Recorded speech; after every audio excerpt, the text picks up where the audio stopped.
Hi అండి అందరికీ. ఈరోజు మా ఇంట్లో స్పెషల్ ఏంటంటే చికెన్ కర్రీ, బగారా రైస్ చేయబోతున్నాను ఫ్రెండ్స్. అన్నీ కట్ చేసి రెడీగా ఉంచుకున్నాను. 2 పొయ్యిల మీద 2 వేసేస్తాను. కళాయి అయితే పెట్టుకున్నాను, డబరా పెట్టుకున్నాను. ఇప్పుడు ఎలా చేస్తానో చూడండి, చేసి చూపిస్తాను. ముందుగా కర్రీకి అయితే రెడీ చేసుకుందాం. ఆనియన్స్ వేసేసుకుంటున్నాను.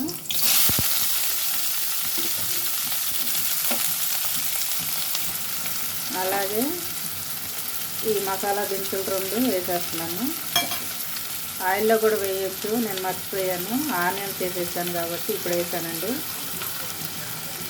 అలాగే కొంచెం ఉప్పు వేసేద్దాం. ఉప్పు రొటీన్గా ఎప్పుడు వేస్తూ ఉంటాను, ఎందుకంటే ఉల్లిపాయ త్వరగా మగ్గిపోద్ది. ఇటు పక్క ఇది కూడా వేడి అయిందండి. దీంట్లో కూడా ఆయిల్ పోసుకుంటాను. ఆయిల్ వేసుకున్నానండి. ఒక 50 గ్రాములు అయితే ఉంటుంది, 4 స్పూన్లు. అలాగే మసాలా దినుసులు వేసేద్దాం. చెక్క, లవంగ, యాలక్కాయ, జీడిపప్పు, ఈ బిర్యానీ ఆకు కూడా వేసేసాను. ఇవి కొంచెం వేడైన తర్వాత ఆనియన్స్ వేస్తానండి. ఈ ఏగినాయండి. ఇప్పుడు ఉల్లిపాయలు వేసేసుకుందాం. ఉల్లిపాయ, పచ్చిమిర్చి. ఉల్లిపాయలు వేసుకున్న తర్వాత కొంచెం అన్నానికి సరిపడా ఉప్పు కూడా వేసుకొని ఒకసారి కలుపుకుందాం. ఇవి బాగా ఎర్రగా అవ్వాలి, గులాబీ రంగులో.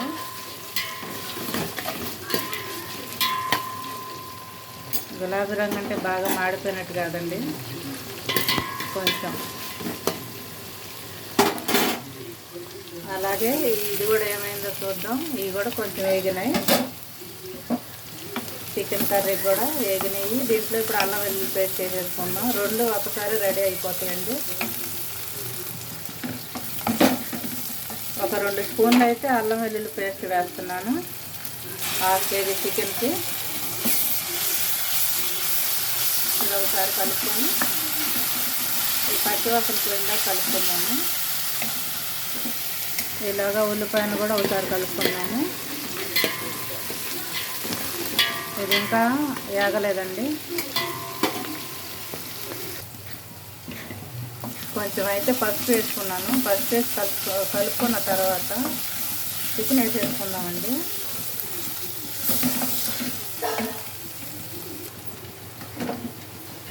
చికెన్ వేసుకుంటున్నాను.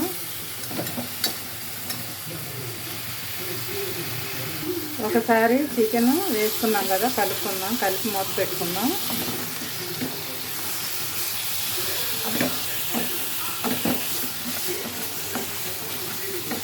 మసాలా ముక్కలు పడుతుంది. కొద్దిగా నీళ్ళన్నీ ఎగిరిపోయిన దాకా ముక్కని వేగనిద్దాం. వేగిన తర్వాత ఉప్పు, కారం అన్నీ వేసుకుందాము. ఇది ఒకసారి మూత పెట్టేసుకుంటాను. ఇప్పుడు ఈ బగారాన్నానికి ఇవి కూడా వేగినాయి అని చూద్దామండి. సింపుల్గా అయిపోతుంది, టేస్ట్గా ఉంటుంది. అప్పటికప్పుడు చేసుకొని తినచ్చు.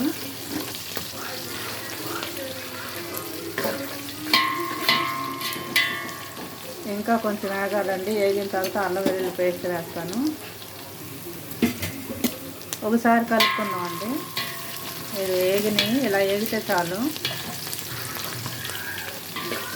ఉల్లిపాయలని చిన్నవి పెద్దవి కట్ చేసాం, అందుకని చిన్నగా ఉన్నాయేమో త్వరగా వేగినాయి, ఇంకా ఇవి వేగలుతున్నాయి. అయినా పర్వాలేదు. ఈ యొక్క 3 స్పూన్లు ఏమో అల్లం వెల్లుల్లి పేస్ట్ వేస్తున్నాను. 3/4 కిలో రైస్కి. మీకు ఈజీగా తెలియాలంటే 1 గ్లాస్ రైస్కి 1 స్పూన్ అల్లం వెల్లుల్లి పేస్ట్ వేస్తే సరిపోతుంది. కొలతలు తెలియకపోతే అలాగ 1 గ్లాస్కి 1 స్పూను అల్లం వెల్లుల్లి పేస్ట్. అలాగే మీరు ఎన్ని గ్లాసులు రైస్ వేస్తారో అన్ని గ్లాసులకి ఒక్కొక్క స్పూన్ చొప్పున వేసుకుంటే సరిపోతుంది మసాలా.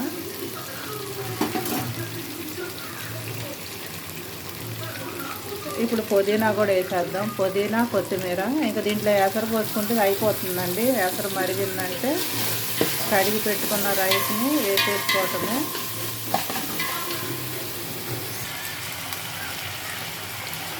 ఇప్పుడు ఏగినాయి చూడండి, బాగా ఏగినాయి ముక్కలు. ఇలా డ్రై అయిపోవాలి. ఇలా డ్రై అయిపోయిన తర్వాత ఉప్పు, కారం మనం ఏమేమి యాడ్ చేసుకుంటాం అన్నీ ఇప్పుడు యాడ్ చేసుకోవాలి. నేనైతే టమాటా వేస్తున్నాను. అన్నిట్లో నాకు టమాటా ఇష్టం. నేను టమాటా వేసుకుంటున్నాను గ్రేవీ కోసం. చికెన్ టమాటా కర్రీ అనుకోండి. ఇదే గ్రేవీ వచ్చింది. ఎందుకంటే వేరే కట్ట సాంబార్ ఏమి ఉండవు కాబట్టి ఈ కర్రీతోనే తినాలి. మూత పెట్టి ఉంచుకుందాం టమాటా మెత్తబడేంతవరకు. ఇది వేగిపోయిందండి అన్నానికి.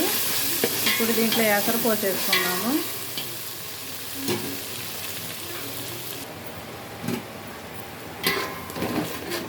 కొంచెం పెరుగు కూడా వేసుకున్నానండి నేను. నిమ్మకాయ వేస్తారు, నిమ్మకాయలు మర్చిపోయాను తేవటం, అందుకనే పులుపు కోసం కొంచెం పెరుగు వేసాను. నిమ్మకాయలు ఉన్న వాళ్ళు నిమ్మకాయ జ్యూస్ వేయచ్చు, ఒక కాయ పట్టింది. ఇప్పుడు నీళ్లు పోసేసుకున్నాను.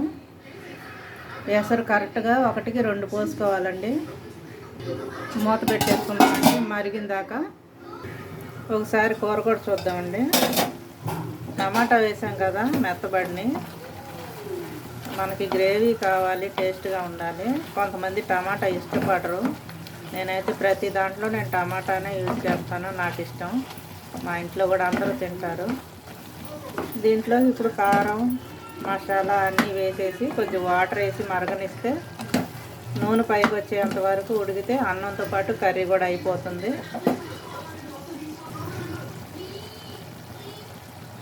కారం వేసుకుంటున్నాను 3 స్పూన్లు. మీరు తినేదాన్ని బట్టి వేసుకోండి కారం. మేము కొద్దిగా కారం తింటాం ఎక్కువ. ఇది పట్టించిన కారం చాలా ఘాటుగా ఉంది.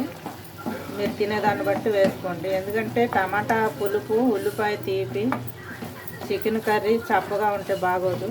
మేము కారం తింటాం కాబట్టి మేము వేసుకున్నామండి. మీరు తినగలిగినంత మీరు వేసుకోండి. ఇప్పుడు కొంచెం ఇది పచ్చివాసన పోయాక వాటర్ పోసుకుందాము. ఈ వాటర్ మరిగిన చూద్దామండి. ఇప్పుడే పొంగు పడుతుంది, ఇంకా అవ్వలేదు.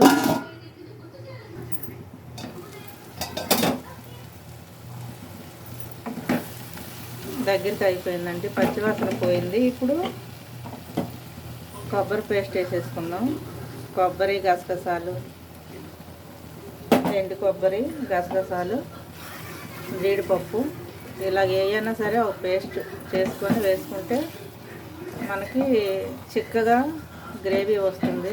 మనం ఎంత పలచగా చేసుకున్నా బాగుంటుంది అన్నమాట. దీన్ని ఒకసారి కలిపేసి మూత పెట్టి దీనికి మనకు సరిపడా వాటర్ పోసేసుకుందాం.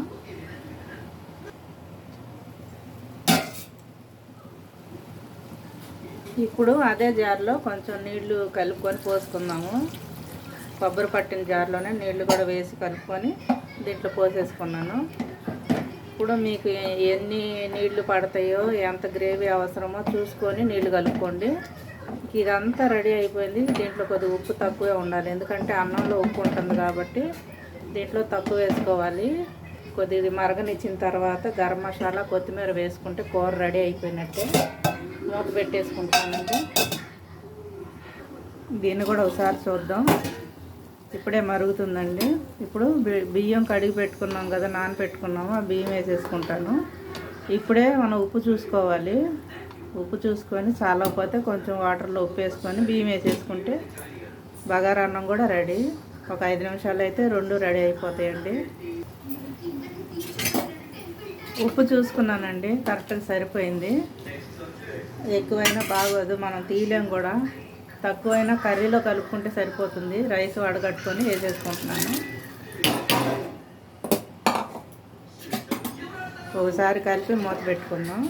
అన్నం ఉడికిన తర్వాత కొద్దిగా నీరు ఉందన్నగా కొంచెం నెయ్యి వేసుకుంటే అయిపోద్దండి. గుమగుమలాడే బగారా రైస్. ఒకసారి కలిపేసి మూత పెట్టుకుందాం అండి.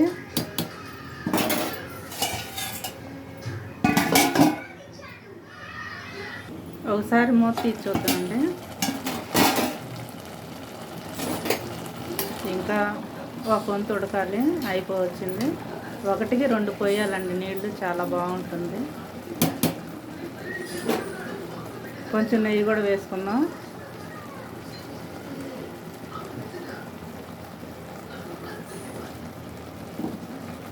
ఇప్పుడు మూత పెట్టి సిమ్లో పెట్టుకుందాం. ఒకసారి చూద్దామండి. నూనె బయటకు వచ్చిందంటే కర్రీ అయిపోవచ్చింది. నూనె అంతా వదిలిపెట్టేసింది చూడండి. ఇప్పుడు గరం మసాలా కొత్తిమీర వేసేసుకుందాం. ఒక 2 స్పూన్లు గరం మసాలా ఇంట్లో చేసిందే. ఇది ఆయుర్వేదం కదా, చెక్క లవంగ యాలక్కాయ అంతా ఆయుర్వేదం. ఎంత తిన్నా నష్టం లేదు, ఆరోగ్యంగానే ఉంటాము. బయట కొన్న మసాలాలంటే కొంచెం ఏం కలుపుతారో తెలియదు కదా. మనమేమో ధనియాలు చెక్క లవంగాలు యాలక్కాయలే కదా కలిపేది. ఇప్పుడు కొత్తిమీర వేసేసుకుందాము. కూర అయితే రెడీ అయిపోయింది. 1 నిమిషం అయితే.